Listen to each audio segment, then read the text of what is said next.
979, what's up? Yo, what up? It's Ben. Game in the building, my man. What's going on, bro? There's stuff in my face. What's up with you? Yeah, well, you eating some fine Texas cuisine right about now, man? Hey, man, I'm doing the best I can out here, man. Hey. I understand. Only thing is I wish I had 3 stomachs to hold it. I hear you, man. A lot of food, a lot of good food down here in Dallas, man. So I totally understand that, man. So you're going to be doing your thing tonight at Gas Monkey Live performing, and then you're going to be at the after party at Club Illume. So you got a busy night ahead of you. Even busier than that, man. We're gonna be at Gas Monkey. We're going to tear that thing down, man. Everybody come out. I got some fine Southern women coming down there. They're supposed to be bringing me some banana pudding and some good soul food and all of that.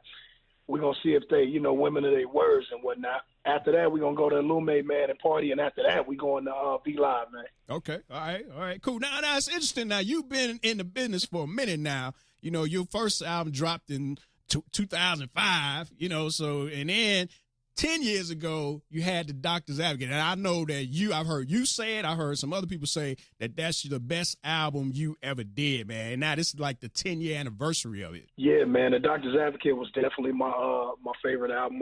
I'm about to put out this 1992 mixtape album, which is incredible, on October 7th.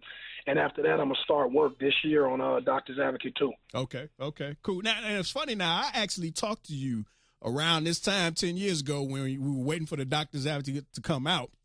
We were in Chicago at a music seminar, and one of the things I remember you were saying, I asked you about new artists who were trying to go from just being local stars to being national, and you was saying how people got to really take it upon themselves that they can't depend on other artists and all this other stuff to really make it on their own. And we've kind of gotten to a point with all the technology and the internet and everything like it is, it's easier for artists to get out there. But this is the thing I'm wondering, do you think that's really helped the business? Because even though more people have access to being heard, sometimes they don't necessarily have the quality of stuff that, that they should have. You know what I'm saying? I think that I feel everything you're saying. I remember talking to you 10 years ago, and I'm happy to be talking to you again today because you're my partner. And you know when it comes to this real music and this hip-hop, you always understand, and we correlate, our conversations, and we on the same page. But I think that social media and how easy it is for these artists these days to take it upon themselves is, I feel like that's a good thing, man. I think it's pros and cons to everything that goes on in life. But I don't see too many too many negatives about having easier access for these new artists, man. And if you're a real person, a real hip hop listener, R&B listener, whatever, and music, then you can separate the garbage from what's real, and then you spend your money when you feel like it. Right, exactly.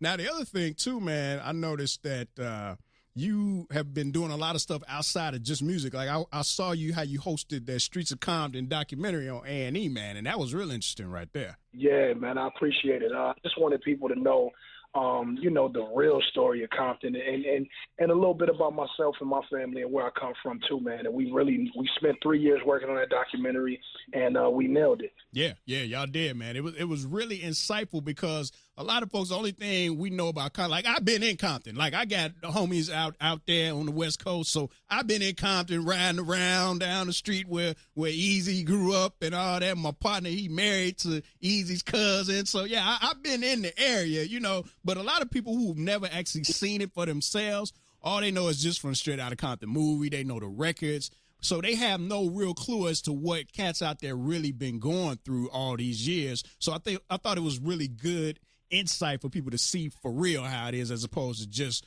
judging off the records and all this other stuff. Yeah, it was, man. And we got a lot of good positive feedback on that.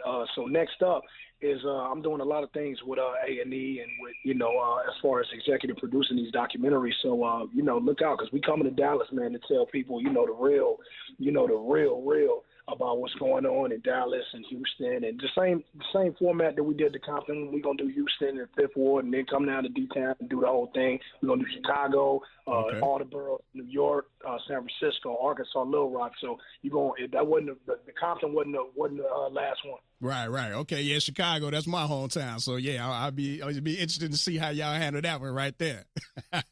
Yeah. Now another thing too, man, is speaking of positive, you finally ended the beef with 50 Cent, man. Is it officially done? I mean, y'all grown men now. You know, how did y'all come to finally reconcile everything? Or is it reconciled totally? Nah, you know what it is, man, is that it been over, man. It been like, I don't know, over 10 years. Yeah. And we just happened to be in the same club in L.A., and I just walked up to the homie, and, I told his, security, this is about me and 50. Let me holler at you.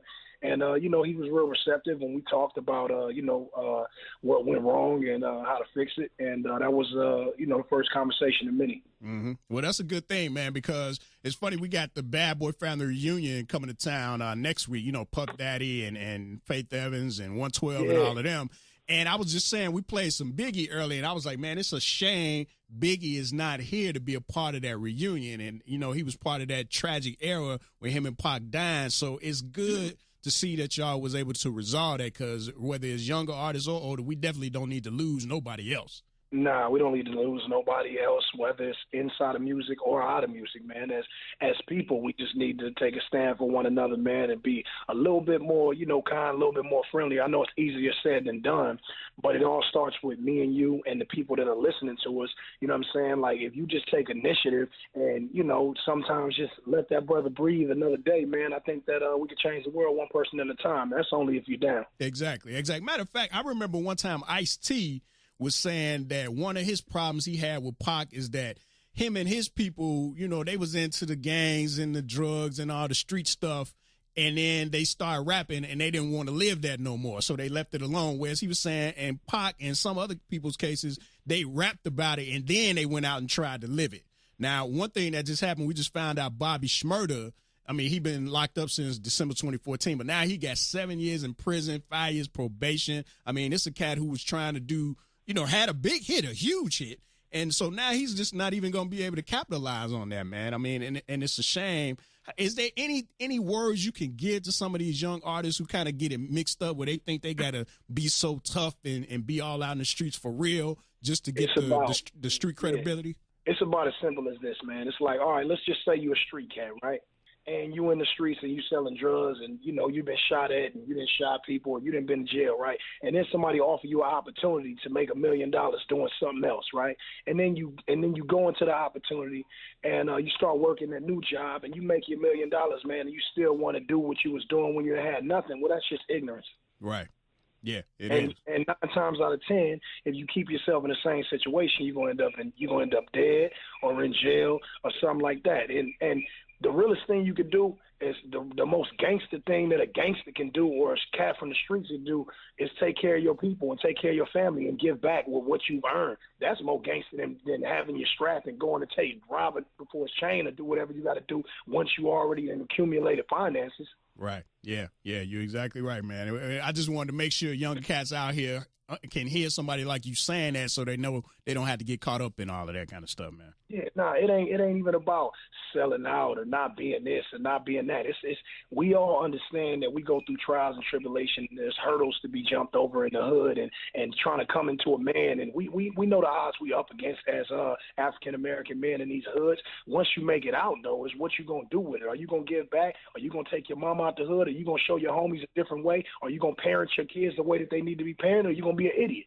Simple. Exactly. So we don't want no foolishness, and we definitely don't want no foolishness tonight at Gas Monkey Live. You can check out the game performing live tonight, 9 o'clock. That's 10110 Technology Boulevard in downtown Dallas. And then got the after party, Club Balloon, 1015 Elm Street. The homies from the Men of Business putting that together. That's going to be hot, and you're going to be hanging out after that as well. So you're just going to keep it rolling all night long. I mean, it's Friday night. What you got to lose? Hey, man, we got Gas Monkey, we got Illuminate, man, we got V Live, and we got, hey, somebody gonna bring me some food, damn it. I hear you, man. The game in the building, DF Dub. That's how we doing it.